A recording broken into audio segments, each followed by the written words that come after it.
Hi, it's J. Donald Kazmersky, NEPA Politics. I'm going to give you a little synopsis of the regular Borough Olyphant Council meeting that occurred on Tuesday, August 1st, 2023. This is part one because if I did the whole thing, it'd be too long of a video. Because I want to concentrate now on the development regarding Ash Street and Hull Avenue.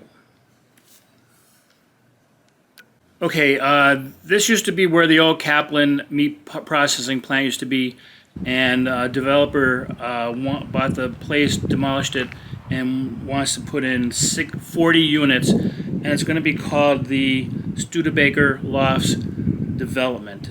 What Olyphant needed to do is, and if you could look at the map, that was commercial, and they passed an ordinance to make that now residential in that area from Hull Street to Ash Street where that big huge building was.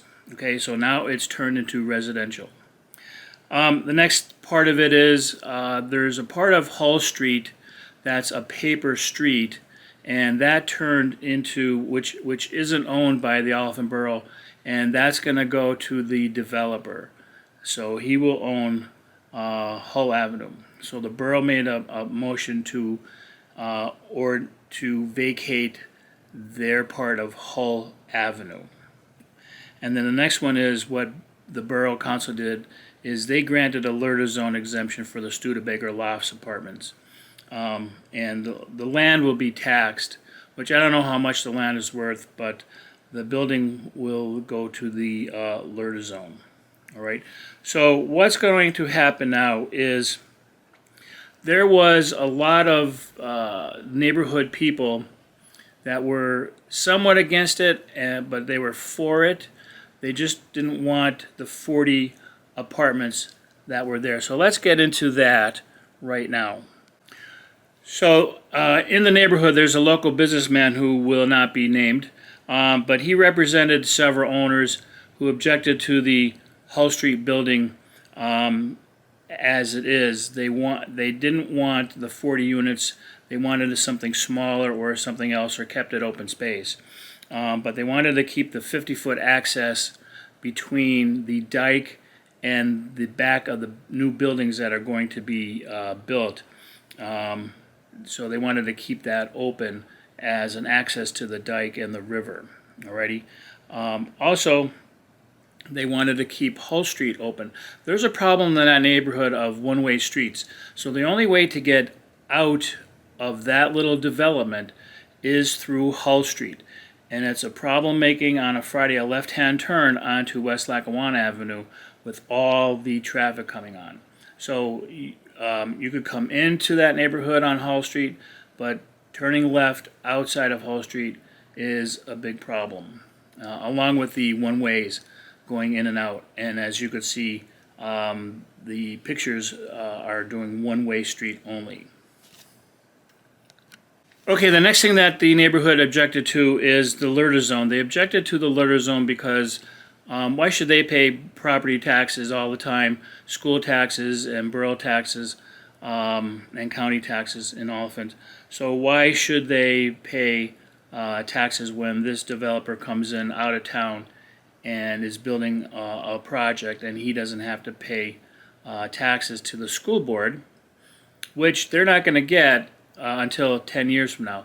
And obviously it's a percentage, but they're not going to get the full percentage until 10 years. So they wanted that to be, they objected to the LERTA zone until the whole building was, until it was advertised as a building. Now they have to go in front of the Planning Commission, so all those people who are objecting in that neighborhood, they should go to the Planning Commission and make sure everything is up to code and the way it's supposed to be on the plans. So other objections were they just didn't want to see any kind of building there. They wanted it to be just open space. Why put a project up there? It's a small neighborhood. Ingress and egress out of that neighborhood is going to be difficult at best with 40 units, again, that's going to be built on Hull Street and Ash Street. And each unit will have 2 parking spaces minimum for each unit. There's preliminary plans that were just drawings, but nothing is written in stone. Everything is fluid. So once again, advise the people to go to the Planning Commission meetings and watch this building take place and look at the plans and make sure everything is to their satisfactory, or even oppose of what's going on with that. And that's the best way to do it. All right, so that's part 1. So please like and subscribe and comment about that, and we'll see you next time. And the last thing I want to do is before I sign off on this is that there were only 4 council members who were at the meeting. It was approved by all 4 of them. They had positive things to say about this developer, and they had positive things to say about this development, and they were all for it. You do need residential properties in Lackawanna County because there is a shortage of residential space in Dixon City, Olyphant, and some of the surrounding communities as well. I know that for a fact. So whether you're for that or against it, you have to make yourself known, and just go to the council meetings and make yourself known and object or like it. Okay, so that's my advice to everyone, and thank you again.